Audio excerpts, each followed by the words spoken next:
সাবধানে থাকবেন, সচেতন থাকবেন। খায়া থাকি না খায়া থাকি ভারতের গোলামি করতে আমরা ক্রিকেট প্লেয়ার মোস্তাফিজুর রহমান একজন মাত্র বাঙালি খেলোয়াড়, বাংলাদেশি খেলোয়াড়, তাকেও তারা সহ্য করে না। মুসলমান বলে তারা খেলে তারা নেবে না টিমের মধ্যে।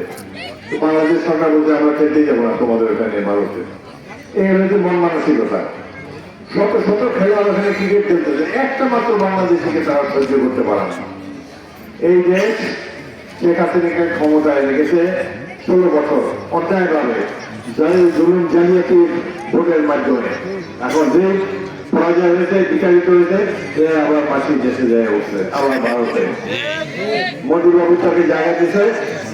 ওখানে বসে বসে শেখ হাসিনা পরিকল্পনা করে কিভাবে বোমা মারা ইলেকশন ভোটুল করে দেওয়া যায়। ইতিমধ্যে কয়েকজন প্রার্থীকে হত্যা করেছে তারা, তাদের উপর হত্যা রেখে নিয়েছিল। এবং আরো যে প্রায় 20 দিনের মতো আছে নির্বাচনে, এর মধ্যে অনেক হত্যাকাণ্ড তারা ঘটাবে।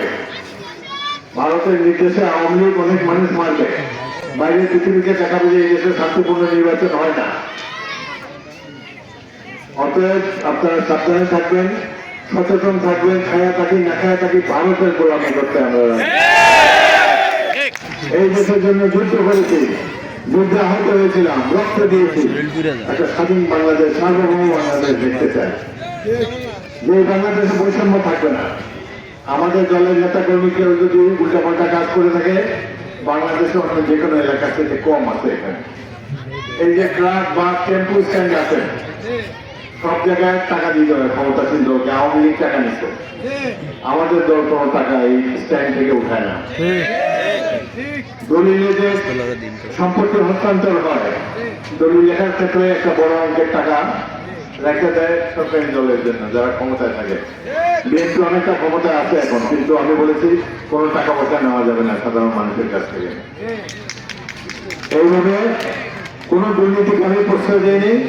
আপনারা যদি আমাকে নির্বাচিত করেন, দুর্নীতিকে বাংলাদেশ থেকে, বিশেষ করে লালমোহন প্রতিমন্ত্রী থেকে নির্মূল করার জন্য আমি শক্ত পদক্ষেপ নেব।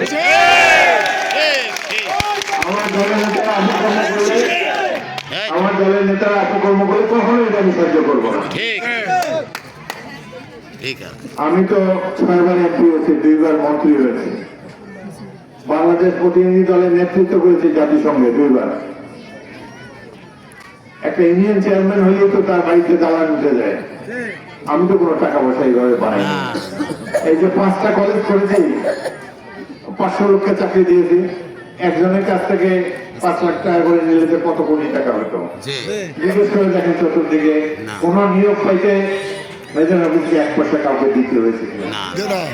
এই রাজনীতি করি না। আমার বাবা আপনাদের সংকট করেছে, যাদের বয়স 80 উপরে তারা হয়তো আমার বাবাকে দেখেছেন। 3 বার তিনি এমপি ছিলেন, ভোলার মানুষের জন্য জীবন দিয়ে সেবা করে গিয়েছেন তাদের। সেই জন্য ওই পেশায় ডাক্তার ছিলেন। নির্বাচনের সময় 8 বছরে একবার, 5 বছরে একবার মানুষ ভোট দিয়ে তাকে এমনি আমার পাঠাই দিত। আমি আপনাদের খেদমত করার জন্য এখানে এসেছি। আর যে প্রার্থী আমার বিরুদ্ধে যারা দাঁড়িয়েছে 2-3 জন, তারা যদি আমার চেয়ে যোগ্য হয় দিয়ে দিন তাদেরকে ভোট। আমি যদি যোগ্য হইতে হয়তো আমি আপনাদের ভোটে